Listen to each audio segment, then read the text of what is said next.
It is 2001. ACT Labor has just swept to power. The health system at the time was undergoing a radical transformation. The ACT health system was one of the best performing in Australia. In just 10 years, all that would change. ACT Labor, the highest taxing government in the history of the Territory, were about to take one of the best performing health systems in Australia and turn it into the worst performing health system in the country. This is the story of how that happened.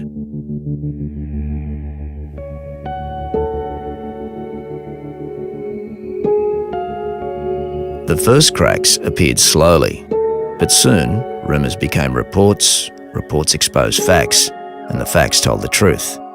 GPs started closing their doors and not opening them again. Waiting lists started getting longer, both in emergency departments and important elective surgeries such as knee and hip operations. Bulk billing rates plummeted, and ACT Labor still failed to address the problem.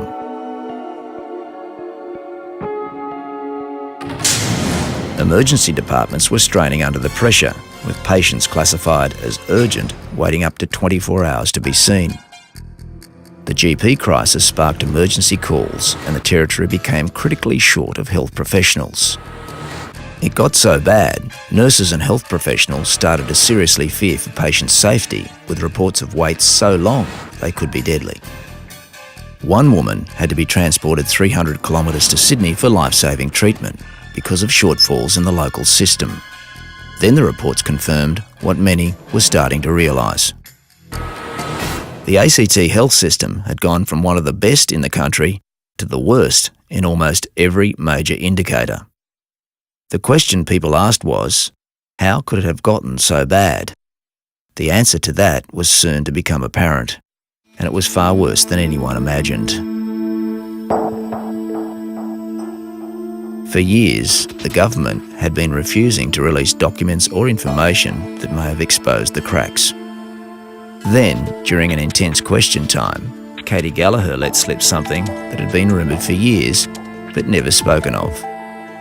Katie Gallagher unwittingly exposed a 10-year war that had been raging deep within the ACT health system during the management of ACT Labor.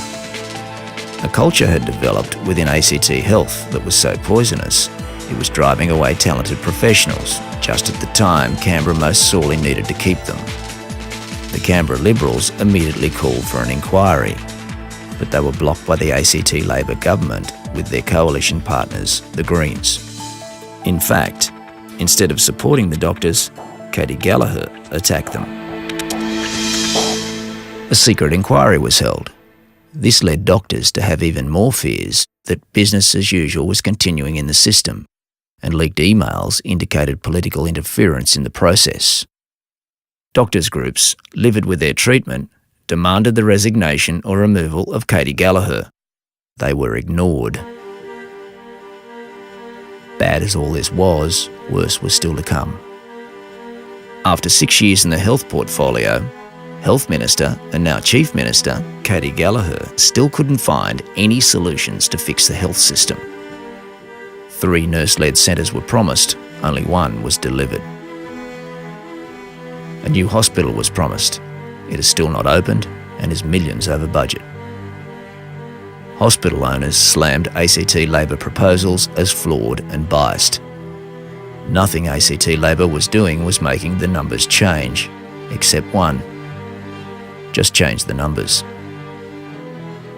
On April 21, 2012, it was discovered that figures used to report emergency department waiting times had been deliberately altered to make the results look better. The day before the scandal broke, Katie Gallagher and the ACT Greens leader Meredith Hunter held a secret meeting where the data-altering story was discussed. Neither mentioned the matter to the public, and neither will reveal what was discussed at the meeting. Then, 1 full week after the scandal was exposed, Katie Gallagher revealed she was standing aside from the investigation as she had a conflict of interest through a close, personal connection. Once again, the Canberra Liberals called for a proper board of inquiry. Once again, ACT Labor called on their partners the Greens to block it. No board of inquiry has been established.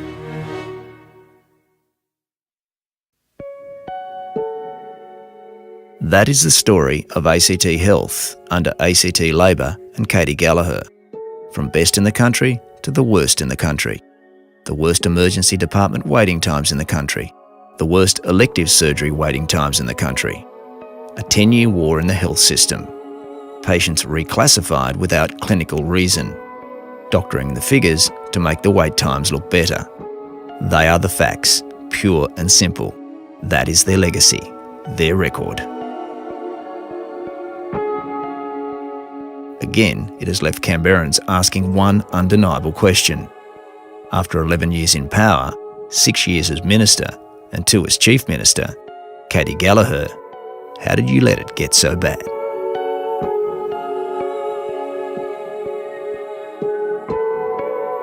After being elected on a platform of promoting the health system, ACT Labor has devastated it.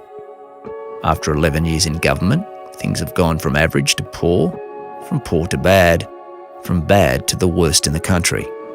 The only way to change the system is to change the government. That's the choice. Change or more of the same. This October, vote for change.